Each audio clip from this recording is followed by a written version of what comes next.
Hello everyone, welcome again sa ating video po. Ito na po yung panghuling video po natin sa electricity po. So pag-uusapan po natin ngayon yung mga electrical tools and materials. So karamihan po siguro sa inyo ay familiar na po sa mga ito pero hindi po pwede natin na makaligtaan po itong topic na ito kasi po napaka-importante niya po.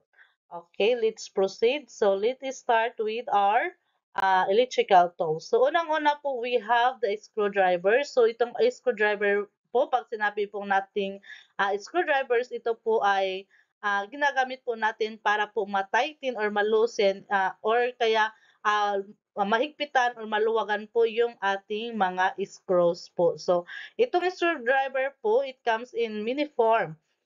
Meron po tayong iba't ibang uri ng screwdriver. So una, we have the standard or flat screwdriver. So ang blade po ng standard flat screwdriver ay negative po yung kanyang sign. So kung napapansin po ninyo, itong tip po ng ating flat screwdriver, yan po dito ay naka-flat po siya. So para po siyang negative sign. So ginagamit po itong standard flat screwdriver sa mga screws po na yung head po niya o yung ulo po ng ating mga screw is meron din pong flat or negative sign. So, itong flat screwdriver ay tinatawag din po siya na slotted screwdriver. Another type of screwdrivers is the Phillips screwdriver. So kung ang slotted screwdriver ay may negative sign, ito namang si Phillips screwdriver, meron po siyang positive sign po diyan sa tip po niya or sa dulo po ng ating screwdriver. So tinatawag din po ito na cross screwdrivers, cross slot heads.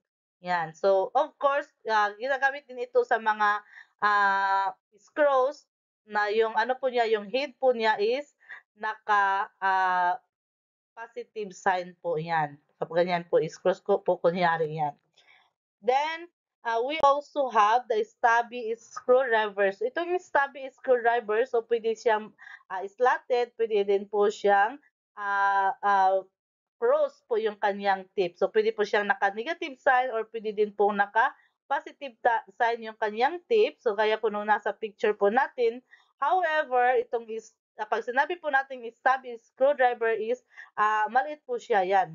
Para po siyang pandak po na screwdriver. So, itong stubby screwdrivers ay ginagamit po natin yan sa mga tight space kung saan po hindi po kaya ng ating standard na screwdriver po. So kaya po gamit na gamit din po itong ating mga stubby screwdriver.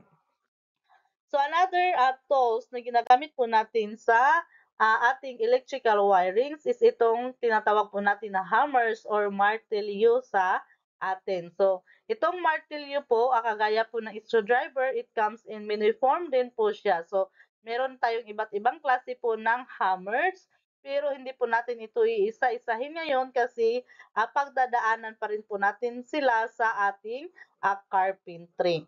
So itong hammers po ay ginagamit po natin sa ating electrical wirings para po i-drive. So nagpupukpok naman po din tayo sa pag-i-install ng ating electrical wirings. Then pwede din po siya na pangtanggal po ng mga nails or ng ating mga pako.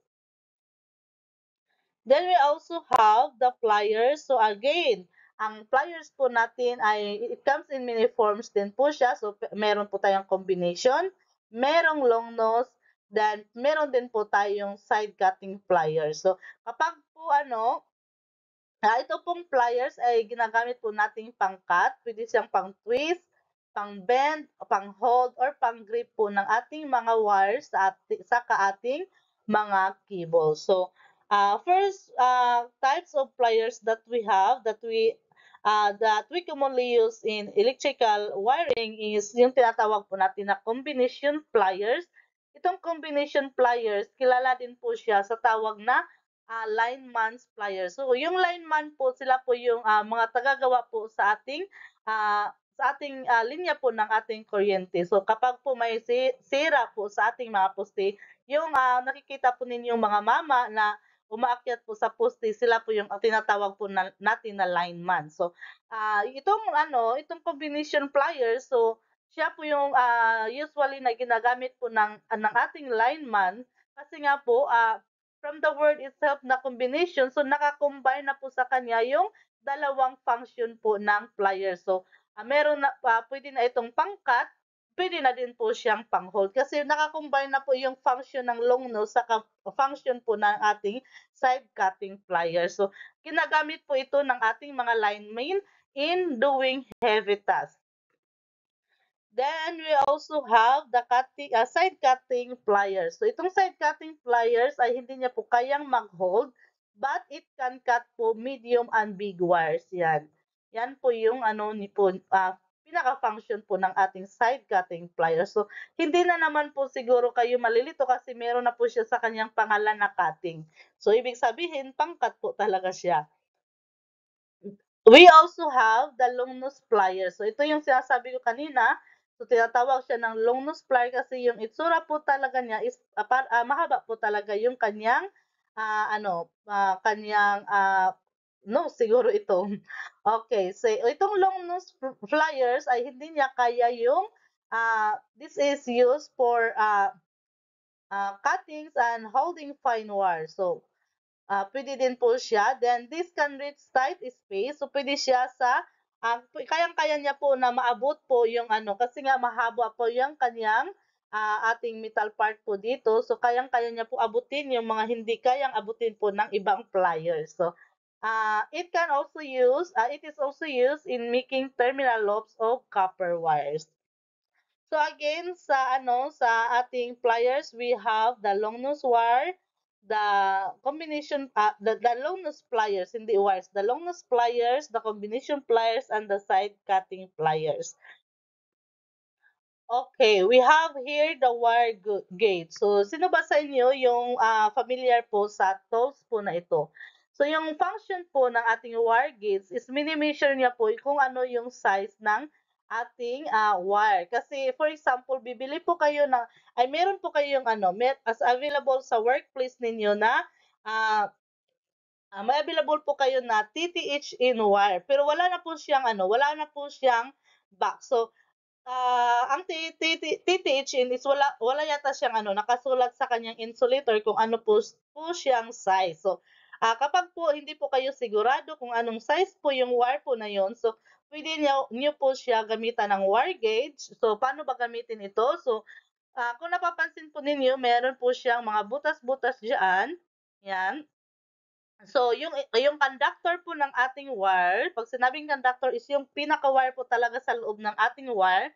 So, babalatan mo po yun, tatanggalin po yung insulator. So, ipapasok mo po yung ating conductor dito sa mga butas. So, may naka-indicate na po diyan na mga numero. So, kung anong size, kung saang butas siya mag-fit yung ating conductor. So, yun po yung size po ng ating wire.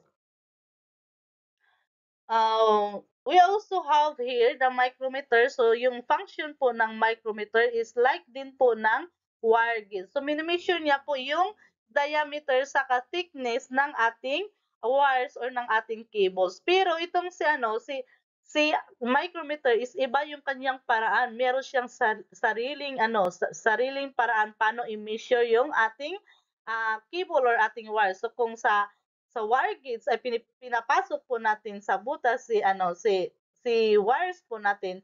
Dito po sa ating micrometer is iniipit naman po natin yung ating wires dito po banda. Yan. So kapag po ilagay po natin yan yung conductor ng ating wires, then atin po itong i-rotate po natin ito banda dito. Then kapag po naipit na po yung wire, then meron naman po tayo ditong meron po tayong numbers diyan. So kung ano po yung numbers na makikita natin, so ibig sabihin po nun, yan po yung measurement po ng ating or size po ng ating wire. Next, we have the fish wire. So ma'am, bakit may fish wire po tayo? Mamimingwit po ba tayo ng isda? Of course not, wala tayong isda sa electricity. Okay, so itong fish wire, ginagamit po natin ito para po mahatak po natin or ma-pull po natin yung ating mga wires na nasa conduit. So 'di ba, sa previous video sabi ko, may tinatawag tayo na conduits or yung tubing para po doon natin po ipasok yung ating mga wire para po maiwasan po natin na mangatngat po, for example, ng daga yung ating wire. So kapag po marami na pong wire na pinagsama-sama po natin sa ating ah, PVC, for example, PVC po yung ating ginamit na conduit. So mahihirapan na po tayo sa paghatak po ng wire na yun sa loob. So gagamitan po natin yan siya ng fish wire para po mas mabilis po natin siya na mahatak palabas. So sa actual work, kapag wala naman po tayong fish wire, ginagamitan po yun ng alambre para po mahatak po natin yung wire palabas po sa ating conduits or sa ating tubing.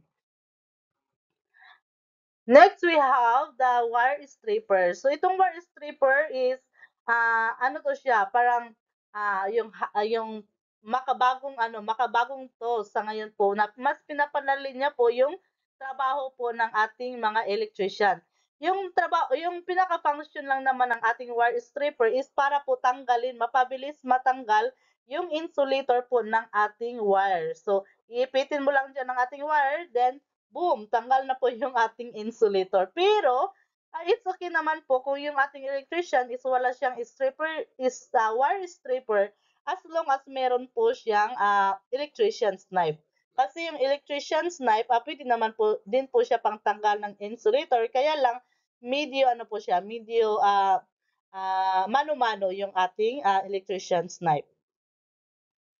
We have also here the test light. So yung test light po siya po yung magtitest. Ititest niya po yung mga convenience outlet po natin or ating linya or ating circuit kung meron po bang voltahe po na dumadalay po sa ating for example dito po sa ating switch or sa ating pong CO.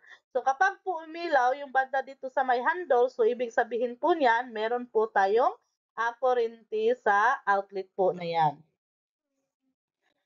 Then we also have the voltmeter. So itong voltmeter ay isang instrument na ginagamit po siya para ma-measure po yung tinatawag po natin na potential difference or electromotive force or yung voltahe po. So, mini-measure po niya yung from the word itself, volt sa meter, so mini-measure niya po yung voltage.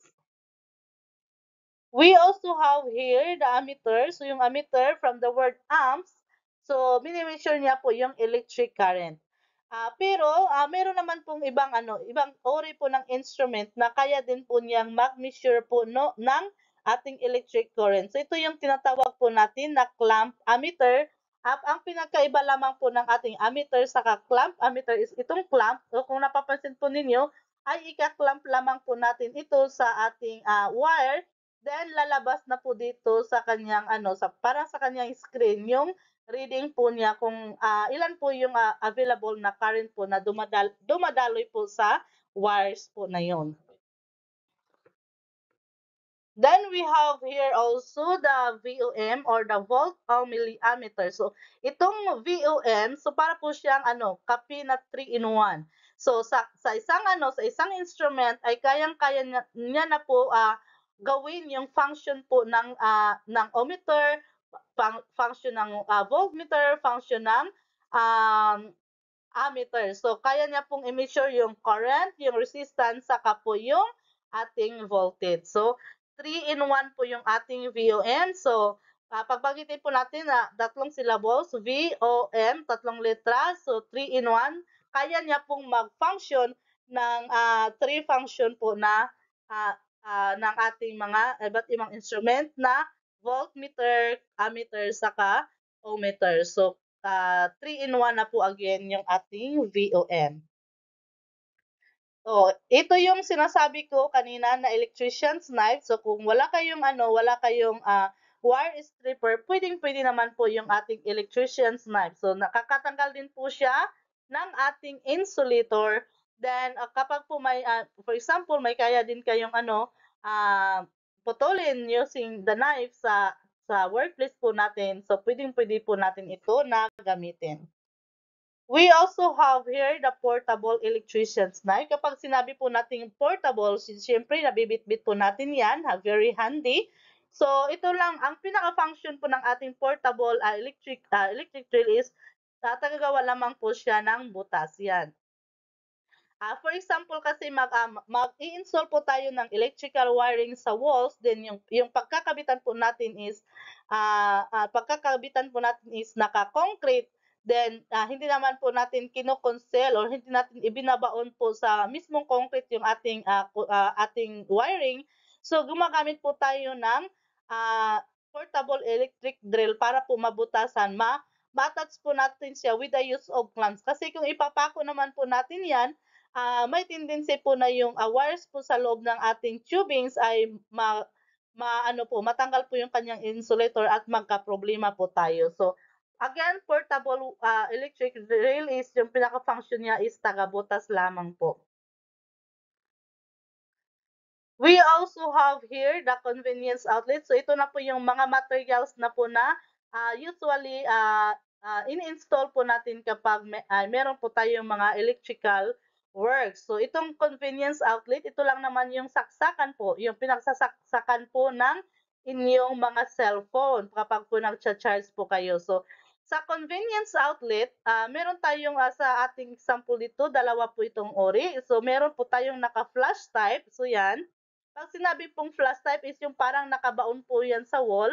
At meron din tayong naka-surface type. So, yung surface type, from the word surface is naka-ano lang po siya, nasa surface lang po siya, nasa ibabaw lang po ng ating wall.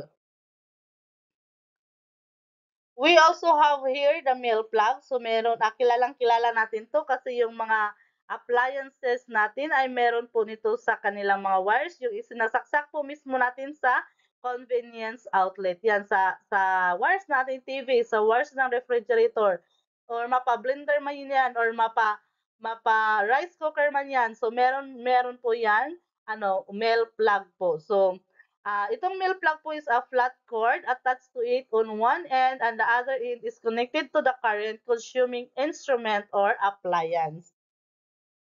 Another material we have here is the lamp holder. So, yung lamp holders po ay tinatawag din po natin na lamp socket or receptacle. So, dito po sa picture po natin, meron po tayong apat na ori po ng ating lamp holder. So, meron po tayong flash type na lamp holder. Meron po tayong surface na lamp holders. Meron din po tayong weatherproof. So, ito, napaka-importante po kapag yung lalagay po tayo ng ilaw po sa labas ng bahay, lalo na po yung place na prone po siya sa ulan, or madali lang po siyang abutin po ng ulan, saka po na aarawan po siya. So mas mainam po na yung gamitin po natin doon na lamp holder is weatherproof po. Then we have also here the hanging lamp holder. So alam po natin yan. So ginagamit natin usually sa mga extensions. So pwede na siyang kabitan ng ilaw, mag-hold na siya ng lamp, then pwede na rin po siyang may ano po siya dito, may pwedeng pagsaksakan or para po siyang outlet. Then yung switch po niya is hinahatak po natin. So ito po yung ating iba't ibang klase po ng ating lamp holders. Then we also have here the switch. So yung switch is nagko-control siya sa flow ng ating electric current in the circuit. So siya po yung kapag po pinapatay po natin yung ilaw or tino-turn on po natin yung ilaw. So again, here we also have the flash. So tandaan lang po niyo kapag fina-flash po natin yung ating toilet. So di ba? Parang binabaon po natin. So kapag po yung materials na gagamitin natin is parang nakabaon po sa wall. So ibig sabihin po niyan is flash po siya. Then kapag nasa ibabaw po ay naka-surface type po yang ating switch or ating CO. Kung CO man. We also have the fuse. Itong fuse ay isa siya sa protective device po natin. So ang trabaho po ni fuse ay automatically blow. So puputok po siya kapag po nagkaroon po ng problema yung ating circuit. For example, nag-overload po siya or nag-short circuit. So, itong ating fuse ay puputok po siya. So, may mga tanong po sa mga sa mga previous na lit exam.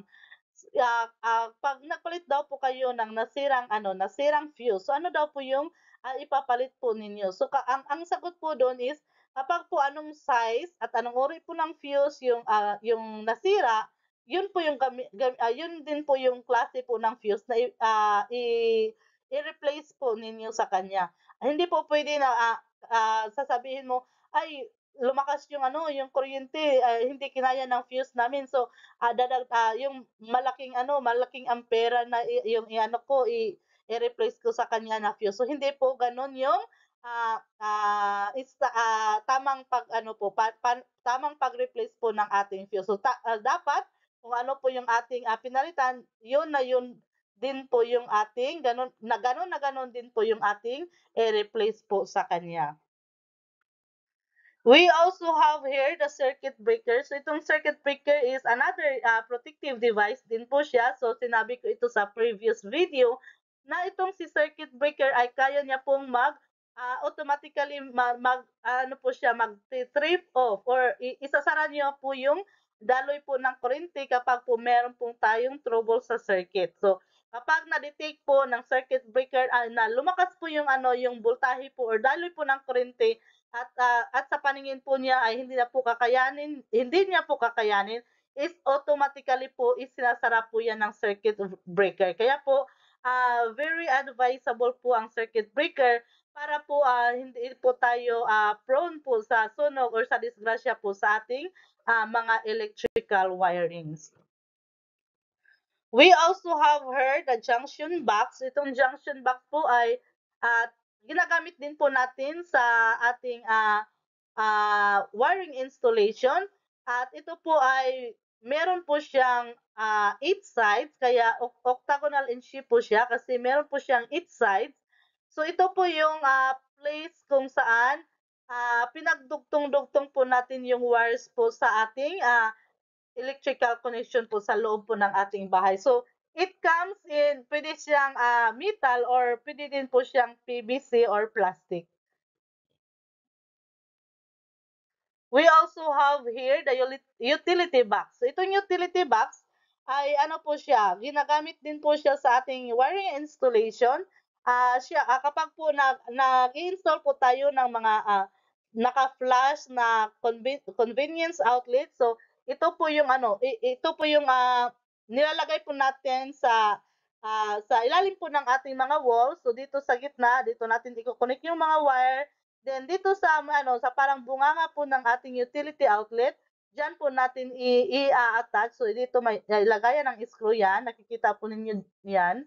So diyan po natin i-attach yung screw para po ma-attach po yung ating CO dito po sa ating utility box. We also have here the flat cord. So, familiar po tayo nito. So, wire po siya. So, kung gusto niyo po na ay malakihan po yung trabaho po ninyo, yung kontrata po ninyo sa electrical wiring, so pwede kayong bumili ng isang rolyo. So, yung rolyo niya ay meron po siyang 150 meters at it comes in number 18, saka meron din po siyang 116 na American wire gauge na size po ng kanyang wire. We also have here the conduits or the pipes or the tubing. So, ito, nasabi ko na din sa previous video na ang purpose po nito is para po maproteksyonan po niya yung ating mga wires po para sa mga harm gaya po ng pagngat-ngat ng daga. So, meron tayong dito rigid. So, pag sinabing rigid, hindi po siya nabi-bend, hindi siya flexible. So, meron tayong rigid non-metallic, itong PVC, saka meron tayong rigid metallic. Pag sinabi nating flexible is itong nabe-bend natin, na-flex natin. Meron tayong flexible metallic, saka flexible non-metallic na conduits or pipes. We also have the clamps. So ito po yung electrical materials na ginagamit po natin para madikit po natin yung ating mga tubing sa ating mga walls. So hindi naman po pwede kasi sabi ko kanina na gamitan po natin sila ng pako kasi po kapag ipinako po natin yan, so yung pako is dadaan po sa loob ng wire, so pwede po niyang sugatan po yung ating mga wires po sa ilalim. So instead po gagamitan po natin sila ng clamp, so yan, para po ma-fasten yung ating mga tubing sa ating walls. Then it comes also in plastic or in metal din po yung ating clamps. Then we also have here the connector. So from the word itself, so yung trabaho niya po talaga, yung pinaka-function niya is pag-connect. Kasi kapag po mahaba po yung yung linya po na ating pagkakabitan po ng kuryente, so hindi po enough yung isang length po ng PVC. So kailangan po natin na magdugtong ng ilang pirasong PVC. So para po mapagdugtong yun sila is kailangan po natin sila na connector. So ng connector. So ginagamit din po itong connectors kapag po yung ating linya is kino-connect na po natin sa ating mga utility boxes. So ito din po ay ginagamit po natin itong ating connector. So ito na po yung pinakahuli po na i-present po natin sa video po na ito. So I don't know sa next na video, so baka po yung ipe-present ko po is yung about sa carpentry kasi available naman po yun yung aking PPT. I don't think kung sa drafting, kung available po yung PPT ko kasi nasira po yung USB po na ginagamit ko. So, I will see. So, magpo-post lang naman po ako. Then, maraming salamat nga po pala sa panonood at kung bago po kayo sa channel po na ito, kung pwede lamang po ay mag-subscribe po kayo saka post po the notification bell. Maraming salamat po. Bye-bye.